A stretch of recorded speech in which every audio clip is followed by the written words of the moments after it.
My name is Shane. I live here with my wife and two sons.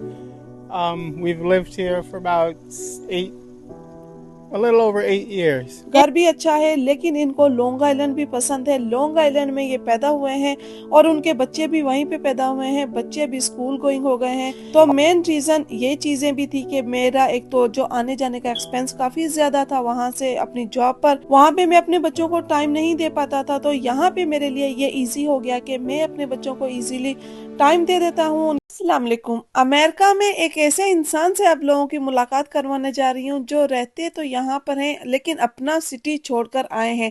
कौन से city में रहते थे, वो छोड़ने का रीजन क्या था, उनकी फैमिली क्या है, फर्स्ट आप लोग उनका बेसिक जो चीजें हैं उनके हवाले से थोड़ी सी गुफ्तगू है वो सुने और उसके सुनने के बाद मैं डिटेल से आपको बताती हूँ। My name is Shane. I live here with my wife and two sons. We've lived here for about a little over 8 years. 8 years. Yeah. Okay, in this in New Rochelle. In New Rochelle, yeah, we Okay. lived in the city for 20 years. My kids were born in New York City, but Oh, we moved to the suburbs because obviously there's more room and as you yeah. get Where are older. you from? Me originally from Long Island, New York, which Oh, is an island yeah, to I the know that east. Long Island. So I was That's. born and raised on Long Island, Uh-huh. and I went away to school in the Midwest. Mm-hmm. I don't know if you know where Wisconsin, Michigan, Illinois, that's considered the Midwest of America. I went to school in Madison, Wisconsin. Okay, And and my wife is from Michigan, actually, yeah, but what? we met in New York. Yeah, she's I think she's nurse. Yeah, she's a registered nurse in New York City at the Hospital for Special Surgery. यहाँ पे थोड़ा सा introduction मैंने आपको उनका सुनवा दिया जी। वो है शेन, इनका नाम है, दो इनके बेटे हैं, वाइफ जो है इनकी नर्स हैं, आप वो नर्स का भी सुन लिया होगा। और बेसिकली ये हमारे नेबर में रहते हैं। ठीक है। अच्छा, यहाँ पे एक और बहुत ज़रूरी बात यही थी, आज का टॉपिक यही था कि भाई इन्होंने अपना सिटी क्यों छोड़ा। फर्स्ट ऑफ ऑल तो मैं आप लोगों को कम्प्लीटली उनका इंटरव्यूज नहीं सुना सकती क्योंकि काफ़ी ऐसी चीज़ें होती हैं कि जो अंडरस्टैंड नहीं कर पाते हैं, समझ में नहीं आती कि भाई आप वो क्या एक्सप्लेन कर रहा है। और आप लोगों को जो कह लें कि जैसे उर्दू स्पीकिंग है तो काफ़ी ज़्यादा डीप वाली इंग्लिश हो, थोड़ी सी समझने में समटाइम कुछ लोगों को प्रॉब्लम हो सकती है।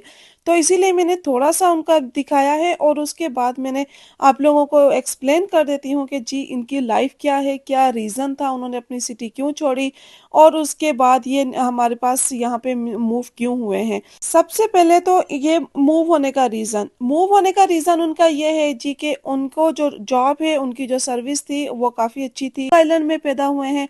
तो मैंने उनसे ये पूछा था कि आप लोगों ने लॉन्ग आइलैंड क्यों छोड़ा और यहाँ पे क्यों मूव हुए।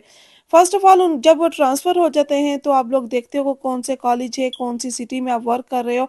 तो आना जाना काफ़ी ज़्यादा डिपेंड करता है कि आप लोगों को ट्रैफिक का जो टाइम है, आप लोगों को कितना टाइम लगता है। फिर उसके बाद आप लोगों का एक्सपेंस आ जाता है कि अगर आप लोग ऑलमोस्ट 1.5 आवर की ड्राइव करके जाते हो एंड 1.5 आवर की ड्राइव करके वापस आते हो, जहाँ पे आपका घर है तो वहाँ पे आप लोगों को गैस का एक्सपेंस भी होगा या फिर एवरी डे फिर उसमें टोल भी लगेगा। तो ये दोनों चीज़ें भी कॉस्ट करती हैं। फिर एक्स्ट्रा टाइमिंग आ जाती है कि ऑलमोस्ट 1.5 आवर्स लग जाता है। मॉर्निंग में बहुत ज़्यादा बिजी टाइम होता है, ट्रैफिक स्टार्ट हो जाती है, वो 6 o'clock से ट्रैफिक टाइम स्टार्ट हो जाता है और ऑलमोस्ट 8 to 9 पे जाता है। ठीक है। और तो इतने टाइम से पहले पहले उन्होंने घर से निकलना है, फिर वहाँ पे अपनी जॉब पे जाना है। तो उनको यहाँ पे थोड़ा सा प्रॉब्लम हो रहा था।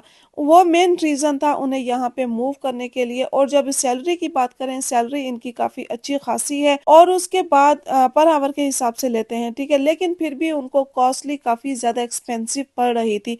जस्ट उन्होंने 1 मंथ वहाँ पे सर्विस की है और उसके बाद उनका ट्रांसफ़र हो गया था इधर। तो वो वहाँ से यहाँ पे मूव हो गए और ऑलमोस्ट 8 ईयर से उन लोगों ने ये घर लिया हुआ है। घर भी अच्छा है लेकिन इनको लॉन्ग आइलैंड भी पसंद है। लॉन्ग आइलैंड में ये पैदा हुए हैं और उनके बच्चे भी वहीं पे पैदा हुए हैं, बच्चे भी स्कूल गोइंग हो गए हैं। और एक 6 ग्रेड में है, एक 7 ग्रेड में है। माशाल्लाह हाइट के हिसाब से देखें बच्चे काफ़ी बड़े लगते हैं। 12 एंड 13 ईयर्स के दोनों बच्चे हैं।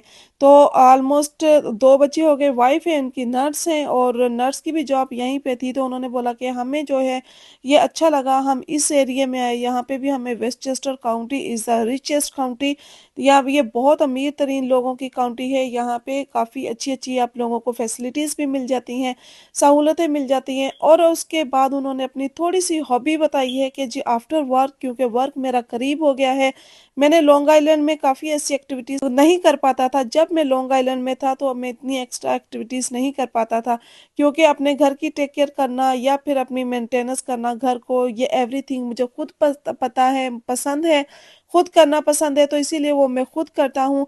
और साथ-साथ मैं ये कहता हूँ कि भी अभी मैं करीब आ गया हूँ, अपनी जॉब के करीब आ गया हूँ, तो उसका बेहतरीन हल ये भी है, बेहतरीन मेरे लिए एक्स्ट्रा एक्टिविटीज़ ये भी हैं कि मैं अपने गार्डन की जो है वो मेंटेनेंस खुद करता हूँ। वो एवरीथिंग आई थिंक मैंने अपने एक व्लॉग में दिखाया था कि यहाँ पे किस तरह वर्क करते हैं। तो ये एवरीथिंग जो है वो मेंटेन खुद करते हैं। कोई इनका स्केपिंग वाला, लैंडस्केपिंग वाला नहीं है कि ग्रास कटिंग वाले आते हैं, मेंटेनेंस करने आते हैं। तो ये सारा एक्सपेंस वो सेव भी करते हैं और अपनी एक्स्ट्रा आफ्टर जॉब की एक्स्ट्रा एक्टिविटीज़ करते हैं। तो आज ही जैसे आजकल जैसे हैलोवीन की आई हुई है, हैलोवीन का टाइम चल रहा है, 31 अक्टूबर को हैलोवीन है इनकी। और यहाँ पे वो उनकी डेकोरेशन की हुई होती हैं, क्या-क्या इनका पर्पस है इंशाल्लाह वो भी बताऊँगी। लेकिन अभी जो इनकी जो वाइफ़ हैं वो अभी ज ज घर पे नहीं थी। उनकी वाइफ़ को भी ज़रूर शौक थी, लेकिन उन्होंने बोला अभी वो जॉब पर हैं, ऑलमोस्ट उनकी जॉब 5 टू 6 पीएम पे डन होती है। तो ऑलमोस्ट वो 6 ओ क्लॉक या 6:30 इतने बजे घर आती हैं। लेकिन इनकी जॉब जो है वो जल्दी फिनिश हो जाती है, तो वो जल्दी जो 2 और 3 ओ क्लॉक पे वो जो है वो घर पे आ जाते हैं। सैटरडे संडे कोई जॉब नहीं होती। फैमिलीज़ भी हैं वहाँ पे, इनकी मदर भी वहाँ पर हैं, सिस्टर भी हैं उनकी वहाँ पर। लेकिन जस्ट अपनी जॉब के लिए उन्हें यहाँ पे मूव होना पड़ा, और सेविंग के लिए भी। उनका कहना ये भी था कि जब मेरे बच्चे बड़े हो गए थे, जो मैंने ये चीज़ डिसाइड की कि भई मैं कितने टाइम तक हार्ड वर्क करूँगा, मुझसे नहीं हो पाता। तो ये बेस्ट ये है कि मैं अपना जो यहाँ पे मैं बोर्न हुआ हूँ, यहाँ पे मैं पैदा हुआ हूँ, वो मैं सिटी यहाँ से छोड़ दूँ और दूसरी सिटी में मूव हो जाऊँ। तो फैमिली वहाँ पर है, फैमिली मेंबर्स हैं, सम टाइम आते हैं, पार्टीज़ में जाते हैं, लेकिन अपनी जॉब के लिए उन्होंने वो सिटी छोड़ दी।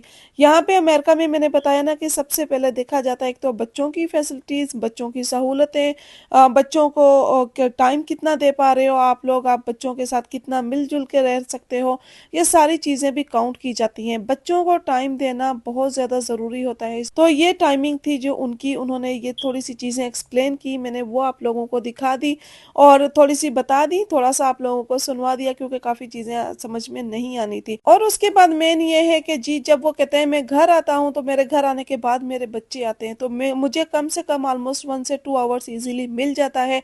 मुझे उस उनकी एक्टिविटीज़ का पता होता है, मुझे उनको कहीं एक्स्ट्रा एक्टिविटीज़ के लिए लेकर जाना है, स्कूल की गेमिंग के लिए लेकर जाना है, तो मेरे पास अपने बच्चों के लिए जो वो टाइम होता है। तो मेन रीज़न ये चीज़ें भी थी कि मेरा एक तो जो आने-जाने का एक्सपेंस काफ़ी ज़्यादा था वहाँ से अपनी जॉब पर, वहाँ पे मैं अपने बच्चों को टाइम नहीं दे पाता था। तो यहाँ पे मेरे लिए ये ईज़ी हो गया कि मैं अपने बच्चों को ईज़िली टाइम दे देता हूँ, उनकी एक्स्ट्रा एक्टिविटी के उनके साथ जाता हूँ, अगर उनकी कोई एक्स्ट्रा हॉबी है, उनके साथ होता हूँ, तो मुझे कोई टेंशन नहीं है। ऑलमोस्ट 3 से 4 आवर्स जो है मेरे सेविंग हो गए हैं, वो मैं अपने बच्चों को, अपने बच्चों के साथ स्पेंड करता हूँ, और उसके बाद में अपने घर की मेंटेनेंस, एवरीथिंग जो है वो मैं खुद करता हूँ। तो अमेरिका में ये बहुत अच्छी बात होती है, चाहे कोई भी हो, चाहे अमीर हो, चाहे गरीब हो, वो मेंटेनेंस करनी है और घर की करनी है। माहौल का असर किस तरह का होता है कि भई आपका सराउंडिंग में किस तरह के घर हैं, आपने उसी तरह उसको, घर को भी, आपके गार्डन को भी, front yard, back yard, everything आप लोग मेंटेन करके रखते हो। अगर नहीं करके रखते तो लोग कहते हैं कि भई कितना गंदा घर है, तो उसको, इस चीज़ को यहाँ पे थोड़ा-सा अच्छा नहीं समझा जाता, क्योंकि आपके डिपेंड भी करता है कि कौन से एरिया में बैठे हुए हो। ये सबसे बड़ा इफ़ेक्ट होता है कि आप जब अच्छी कम्युनिटी में बैठे हो, अच्छी सिटी में बैठे हो, तो ये सारी चीज़ें आप लोगों को मेंटेन करनी पड़ती है।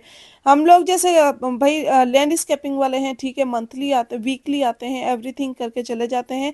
लेकिन उन लोगों ने खुद किया है, उनका फ़ायदा भी है, उनका जो सेविंग है वो भी होती है, और उसके बाद वो ये चीज़ खुद करके कहते हैं कि जी हमारी एक्स्ट्रा जो है वो एक्सरसाइज़ हो जाती है। जिम भी जॉइन करते हैं, जिम में जाते हैं, घर में उन्होंने एक्सरसाइज़ की मशीनें वगैरह रखी हुई हैं, ट्रेडमिल पे जाते हैं, ट्रेडमिल यूज़ करते हैं। लेकिन उसके बाद ये जो काम करना है बाहर का, ये काफ़ी हार्ड वर्क होता है। हम लोगों ने देखा है कि गर्मी हो, सर्दी हो, एवरी टाइम ये अपनी मेंटेनेंस को लगे रहते हैं, कुछ ना कुछ करते रहते हैं और यही उनकी एक्स्ट्रा जो हॉबी है। होपफुली उन्होंने बोला कि मेरी जो ये हॉबी है, ये मेरी विश जो थी, मेरी जो ये ख्वाहिश थी कि मैं अपने घर को खुद मेंटेन करूं, तो वो मुझे यहाँ पर आकर वो मौका मिला है, तो मैं यहाँ पे वो चीज़ों को खूब इंजॉय करता हूँ।